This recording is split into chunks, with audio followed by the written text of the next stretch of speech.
Pa vas sad, izvolite. Jel u redu sve, jel se čujemo? Alo? Čujemo, super. Dobro. Evo ovako, dakle, kako smo i rekli, jesi ti rekao koji je naziv večerašnje teme? Da, manje poznati, Andrić. Da, eto, pošto se oko Andrića vrti puno priča i uglavnom i nažalost u posljednje vrijeme, a to znači 10, 15 pa možda i više godina, neke koje niko od ovakvih ljudi kao što sam ja ne mogu prihvatiti na način kako su oblikovane, pokušava ga se degradirati, šta se sve ne radi. Dakle, sve ono što prati velike biografije, velike ljude, to se eto i našem Andriću događa. A to ukratko znači da Andrića i svojataju i napadaju. A to onda dalje znači na svakom koraku, na sve načine i svih uglova. To je temeljni problem kojim se mi večeras bavimo. To je došlo dotle da priča o identitetu najuspješnijeg BiH pisca, da je došla čak do suda. Šta to znači? Zadužbina Ive Andrića u Beogradu postoji i radi, tužila je Maticu Hrvatsku u Sarajevu zbog objavljivanja njegova 4 djela u okviru edicije Hrvatska književnost Bosne i Hercegovine u 100 knjiga. Dakle, paradoks. Zadužbina u Beogradu, Maticu Hrvatsku tuži u Sarajevu zbog njegovih knjiga. I naravno, i dan danas se upravo na tu temu i na te tužbe vode rasprave čiji je Andrić pisac. I dok se to tako događa, dok se otimaju, dok ga svojataju, dok ga negiraju, imate fenomen da u ovom većem dijelu Bosne i Hercegovine, većem entitetu, istovremeno, dakle, ne postoji ni jedna ulica, škola ili biblioteka koja nosi njegovo ime. Šta se događa? Hrvati mu prigovaraju da je otišao u Beograd. Prodao se, kako to pišu tamošnje kritike, za diplomatsku službu. Prigovaraju mu da je bio notorni Jugosloven, da se odrekao hrvatstva itd. itd. Istovremeno, ta zadužbina u Beogradu, koju smo pomenuli, ne želi dati prava za štampanje Andrića u nekoj ediciji koja bi mogla imati hrvatski predznak. I onda naredni paradoks. Niko ne zna ili neće da zna u svemu tome da su Andrićeva sabrana djela do rata 90-ih, dakle, redovno štampali udruženi jugoslovenski izdavači, izdavači iz svih republika, i da je sastav osoblja, dakle, ove beogradske zadužbine o kojoj govorimo, bio više nacionalan. U tom smislu dolazimo i dolaze oni koji se time bavili, teoretičari i oni koji trezveno razmišljaju, do jednog jedinog zdravog zaključka. Ostaje neshvatljivo da se Andrić može razumjeti unutar samo jedne i unutar bilo koje nacionalne književnosti bivše Jugoslavije. Jer on je bio i ostao pisac svih nas. On je pisac ovog podneblja, a kao Nobelovac on je i pisac svijeta i, odnosno, da budem potpuno precizan, svjetski pisac. Naravno, kao svjetski pisac, kao veliko ime, kao imao je vrlo istančan i senzibilan pogled na život i ljude. Na varljivu svakodnevnicu koja nas i dan danas mori. I evo jednog citata o tom pogledu na svakodnevnicu koja nama nije nepoznata. Citiram: iz godine u godinu, kaže Andrić, slušam urlik o pobjedi, a sve manje kruha na svijetu i snage u ljudima, dok zemljom prolazi laž o pobjedi. Kraj citata. Naravno, ta njihova pobjeda nije bila i Andrićeva pobjeda, jer nije bila ljudska i on neće da je prihvati. On je opisuje kao da govori večeras i ovdje, evo baš s nama. Slušajte šta im kaže onima koji se busaju u svoje pobjede. Vaša pobjeda ima nisko čelo i crvene oči. U pobjednika je nemiran pogled. Prokleto je vaše ognjeno pobjedničko vino. O, ne okrepljuje ono i ne veseli. Ti pobjednici su blijedi sa velikim ružnim ustima, a krv im je nasjela na oči. Ali će ih postidjeti jednog jutra more svojim mirom i njive svojom svetom tišinom. Sve je to samo kratak, ružan san. Taj govor o pobjedama. Nema poraza ni pobjeda, kaže Andrić, nego uvijek i svuda kod poraženih, jednako kao i kod pobjednika, napaćen i ponižen čovjek. Kraj citata. Dakle, potegni, povuci, uprkos svim tim svojatanjima i negiranjima, odbacivanjima i prihvatanjima, Ivo Andrić je bio sav za Bosnu, kako to kaže Miloš Crnjanski, i nastavlja ovako. Bio je sav za Bosnu, ne da bi se na bilo koji način okoristio, već da bi joj služio. I napisao je mnoge stvari koje su vanredne. Sad dolazimo do toga otkud ta veza, otkud ta vezanost, otkud ta orijentacija na Bosnu. I biografi kažu da su Andrićevi roditelji, Antun i Katarina, rođena Pejić, bili Sarajlije. Sticajem okolnosti majka se je porodila u gostima kod rodbine u Vezirskom Travniku 1892. 2 godine poslije otac umire, a majka tjerana besparicom, vidite, dakle, to je jedan ambijent sirotinje, bijede, neimaštine, tjerana besparicom daje 2-godišnjeg Ivu očevoj sestri Ani u Višegrad, u kome Andrić ostaje do kraja osnovne škole. I tek nakon toga 1903. godine vraća se u Sarajevo. I tako prolaze godine, prolaze ta sjećanja na Višegrad, na Drinu, na Čupriju, čemu će poslije govoriti kroz svoje knjige. Život ide dalje i on se nošen studentskim putevima nekako dospijeva najprije u Zagreb 1912. godine, a zatim u Beč, pa onda iz Beča na Jagiellonski univerzitet u Krakovu, odnosno u Poljskoj. I naravno na vijest o sarajevskom atentatu, to je ona bila 1914. na Ferdinanda, Andrić napušta Krakov i odlazi za Split, gdje biva uhapšen od strane austrijske policije i sproveden najprije u Šibenski, a odatle u Mariborski zatvor, u kome ostaje do 1915. godine.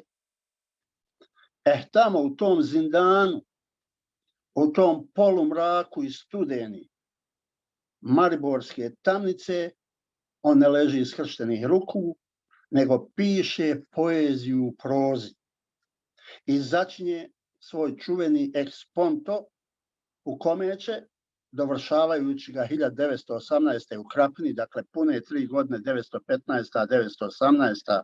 u Krapini, nošen gorkim sjećanjima na dane zatvora, zapisati i ovo. Pazite, sad se on sjeća neke scene.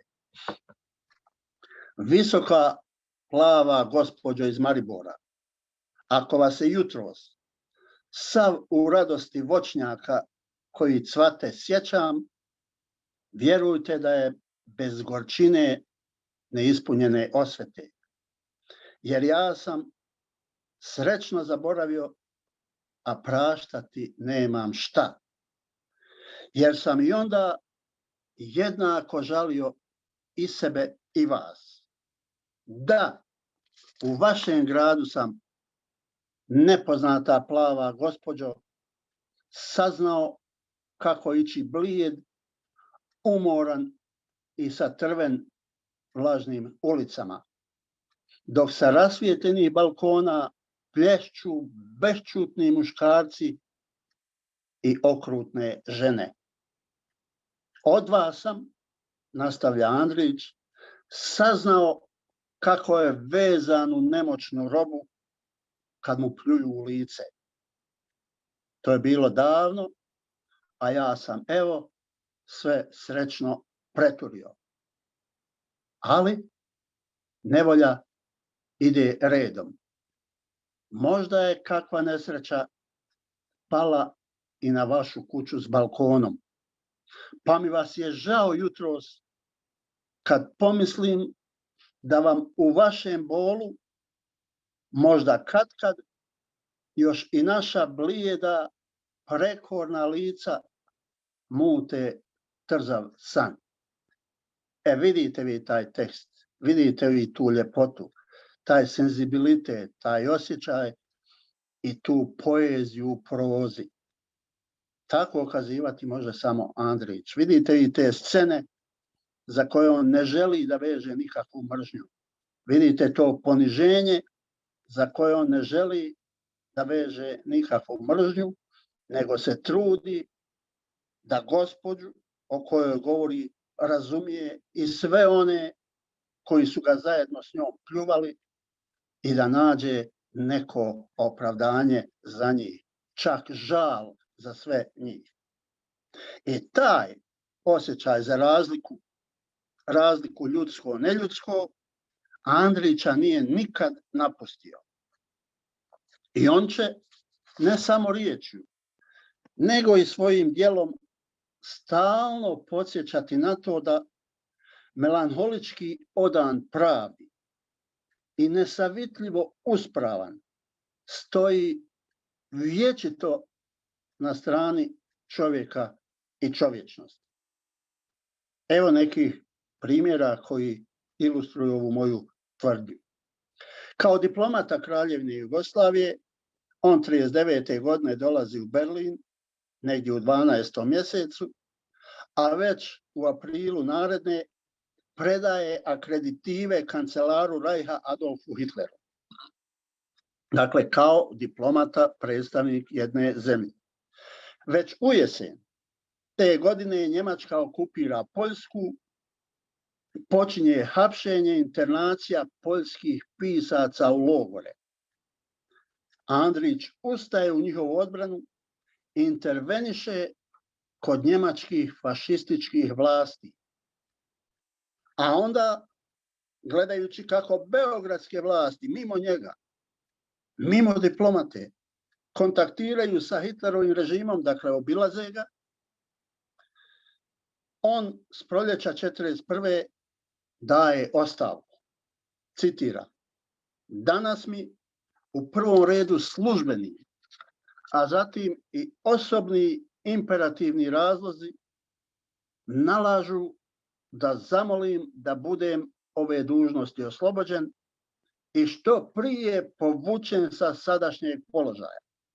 To je njegova pobuna koju ovdašnji kritičari stalno zaobilaze, a on, kao što vidite, ovom ostavkom ne želi da ima posla sa nacističkim režimom Adolfa Hitlera i daje ostavku. Međutim, ostavka se odbija jer mi znamo da je tadašnji beogradski režim šurovao sa nacističkom Hitlerovom partijom. Ostavka se odbija i on 25. marta nevoljno, dakle po službenoj dužnosti, prisustvuje potpisivanju Trojnog pakta u Beču. Ali već dan poslije bombardovanja Beograda 7. aprila zajedno sa osobljem ambasade napušta Berlin. Sad više nema priče, on naprosto napušta Berlin. Pritome odbija ponudu njemačkih vlasti da se skrasi u Švicarskoj, gdje će, kako su mu rekli, biti siguran i bez problema. Umjesto u Švicarsku, gdje mu predlažu, on odlazi pravo za Beograd. Već 15. novembra on je penzionisan I gledajte sad. Andrić je penzionisan, ali odbija da prima penziju tog režima. I istovremeno odbija potpisati proglas nacističkih vlasti u kojem se osuđuje narodno-oslobodilačka borba i otpor okupatoru. Dakle, proglas u kojem se osuđuju partizani Tito Nov odbija. Ko je bio taj čovjek?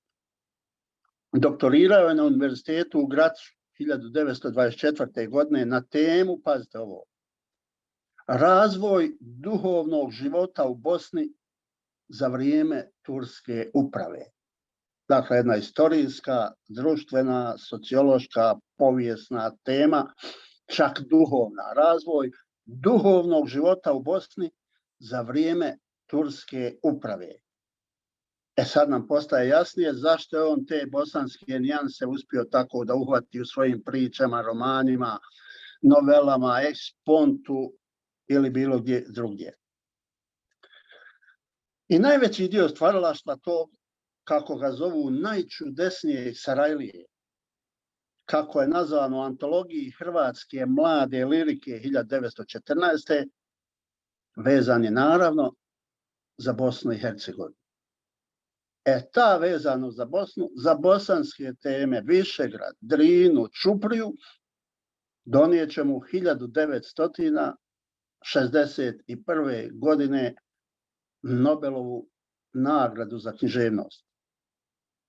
Na ceremoniji 10. decembra u Štokholmu u svom govoru Andrić će naglasiti da svako nosi moralnu odgovornost za ono što priča i svakog treba pustiti slobodno da govori. Ali, kaže Andrić, dopušteno je, mislim, na kraju poželjeti da priča ne bude ni zatrovana mržnjom, ni zaglušena grmljavinom ubilačkog oružja, nego što je moguće više pokretana i prožeta ljubavlju. Evo ga, tu smo do tog Andrića koji osporava. Svoju ljubav prema ljudima i prema Bosni Andrić će pokazati ne samo pišući ovako kako piše, tražeći ovo što traži, nego će sve to pokazati djelom. Koje je to djelo? Pismom od 17. maja 1962.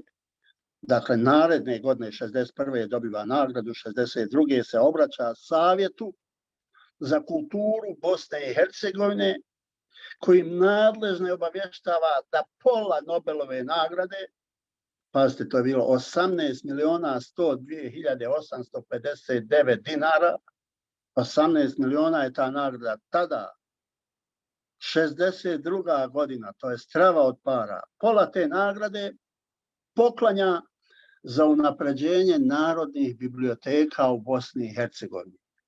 U Jugoslaviji su to bile narodne biblioteke, nisu to bile ovoga ili onoga. Dakle, pola toga. Ali, to nije sve. 3 godine poslije, aprila 1965. Upravni odbor Republičkog fonda saopštava javnosti da je Andrić poklonio i drugu polovinu Nobelove nagrade. Opet za unapređenje bibliotekarstva u Bosni i Hercegovini. Dakle, najprije pola, pa za 3 godine opet pola. Ništa sebi ostavio nije. To je priča o njegovom nesebičnom odnosu prema ljudima, Bosni i Hercegovini i bosanskom društvu.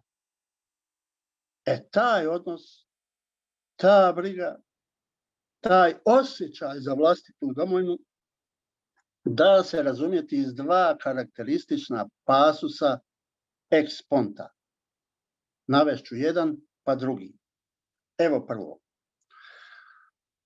Raznoliki su i mnogi bolovi koji zadešavaju ljude na ovoj zemlji, gdje se ljepšom dušom dublje jeca.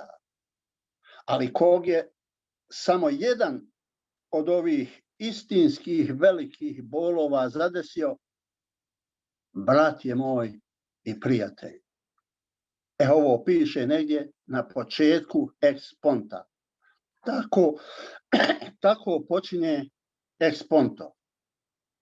Međutim, povijesno gledano, šta to Bosnu još nije zadesilo u njenoj burnoj istoriji. O obratima, o mijenama o kojima je i sam stalno pisao kroz ukupno svoje književno djelo. Upravo zato taj empatični, saosjećajni, milosrdni Andrić egzistira i poznajemo ga kao saputnika svakog ljudskog bola i nesreće. Upravo to je završna poruka ili epilog Eksponta. Vidite, namjerno sam izabrao dvije misli, jedna s početka i druga sa samog kraja. Ova druga glasi ovako, kao neki rezime ukupnog života, pogleda na život, onoga što je sam doživio, šta ga je mučilo, šta ga je pritiskalo, šta ga je stiskalo. Znajući naravno da nije sam, i on sad pravi jedan dijalog sljedeće vrste. Mnogo samuješ i dugo čutiš, sine moj. Zatravljen si snovima, izmoren putevima duha. Lik ti je pognut i lice blijedo, duboko spuštene vjeđe i glas kao škripa tamničkih vrata. I onda mu savjetuje, iziđi u ljetni dan, sine moj. Šta si vidio u ljetni dan, sine moj? Vidio sam da je zemlja jaka i nebo vječno. Čovjek slab i kratkovijek. A onda on insistira, šta si vidio, sine moj, u ljetni dan? Vidio sam da je ljubav kratka, a glad vječna. Šta si vidio, sine moj, u ljetni dan?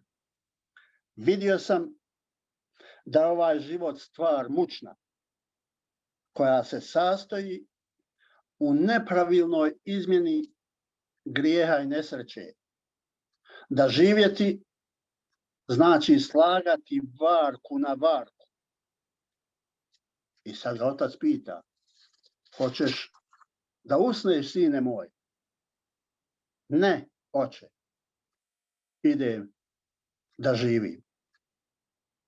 Evo, vidite Andrića u toj svojoj izvedbi, u tom senzibilitetu, saosjećanju, empatiji za drugog i druge, jer je njegov život uokviren upravo u ovaj okvir ovog dijaloga koji tako žestoko i oporo zvuči, a nije nimalo književan u smislu mašte izmišljotine, nego vrlo prizeman i predstavlja naravno prosječni životni obrazac običnog bosanskog čovjeka, kojeg težina života pritiska iz dana u dan na svakom mjestu i u svako vrijeme. I za sami kraj, dakle, bilo bi nepošteno razvodnjavati priču nakon ovih strašnih primjera Andrićevih iz jednog pisanog izvora i opet taj njegov odnos prema Bosni, za čijim potvrdama još tragam. Dakle, ja sam to našao na jednom ili dva mjesta, onda sam tragao godinama pišući se dalinku, nisam uspio naći potvrde, tako da uslovno govorim.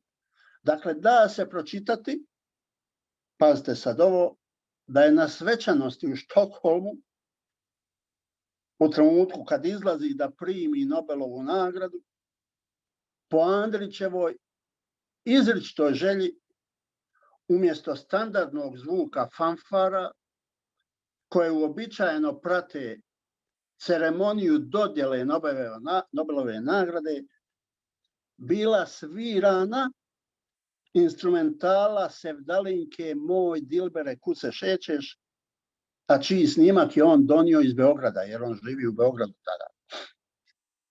To je dakle taj nepoznati Ivo Andrić, koji je, za razliku od njegovih današnjih kritičara, kvazi kritičara, i da ih ne nazivam nekim drugim prizemnim riječima, dakle, taj Andrić svoje riječi je doslovno živio, ne samo izgovarao, ne samo pisao, ne samo upućivao drugima.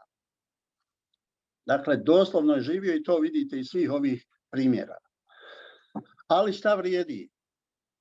Jer, kako je sam govorio, dođu tako vremena kad pamet zašuti, budala progovori, a fukara se obogati.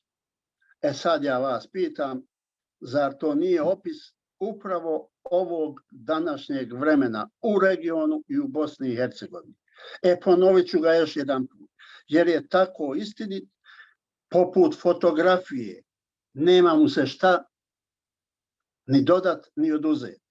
Dakle, dođu, a nažalost došla su, tako vremena kad pametan zašuti, budala progovori, a fukara se obogati.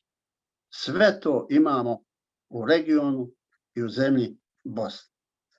Dakle, ako nikad nije tako bilo, a vjerovatno jest, Andrić ne govori na pamet, danas je baš tako. A za Bosnu, ponovo ga vraćam Bosni, znao je govoriti ovako. To je treći svijet u koji se sleglo svo prokletstvo uslijed podijeljenosti zemlje na dva svijeta. Koja svijeta? Pazite sad to. To je junaštvo bez slave i mučeništvo bez nagrade. A onda nastavlja. Bosna je divna zemlja, zanimljiva, nimalo obična zemlja i po svojoj prirodi i po svojim ljudima. I kao što se pod zemljom u Bosni nalaze rudna blaga, tako i bosanski čovjek krije nesumnjivo u sebi mnogu moralnu vrijednost, koja se, i ovo je sad najvažnije, kod njegovih sunarodnjaka u drugim jugoslovenskim zemljama rjeđe nalazi. Ali vidiš, ima nešto što bi ljudi iz Bosne, bar ljudi tvoje vrste, morali da uvide, da ne gube nikad iz vida. I ponovo sad imamo ovaj današnji, nažalost današnji trenutak Bosne. Bosna je zemlja mržnje i straha. Dakle, to je jedan projektivni opis trenutka u kome danas jesmo. A kad kažem danas, to je ovih 30 godina, 3 pune decenije bezrazložne mržnje i straha. Pri tome, kad bi Andrić dovršio ovaj opis, ovu posljednju rečenicu, on bi vjerojatno dodao da to nije mržnja ljudi, nego je to mržnja ideologija, mržnja politika, mržnja izmišljotina, mržnja svega, samo ne običnog bosanskog čovjeka. Jer obični bosanski ljudi nikad, pa i u najtežim vremenima, nisu uzajamno i međusobno imali nikakvih problema. Ali jesu, nažalost, imali upravo ove politike, ideologije i propagande koje siju mržnju i strah oko sebe. Eto, toliko za večeras. Kratko, ali dovoljno upečatljivo. ko je i šta je bio Ivo Andrić. Moglo se to razvodniti na još pola sata, na još sat, ali nisam htio, dakle namjenski, sve sam ovo upakovao u priču ovog vremenskog formata kako bi bila što upečatljivija, što snažnija i koja bi nas, bar sam to pokušao, natjerala da se malo zamislimo nad Andrićem s jedne strane i nad njegovim kritičarima kakve slušamo posljednjih deceniju dvije. Ili u njihovom neznanju, ili u njihovoj mržnji o kojoj i on sam govori, ili o nečemu što ni na koji način ne možemo razumjeti. Ovakvog čovjeka, kojeg smo vidjeli večeras iz ovih primjera, optuživati na načine kako ga oni optužuju, to je zaista neka vrsta mentalne, verbalne, idejne i ko zna kakve sve patologije. Eto, moji drugarci i drugovi, toliko s mene tiče.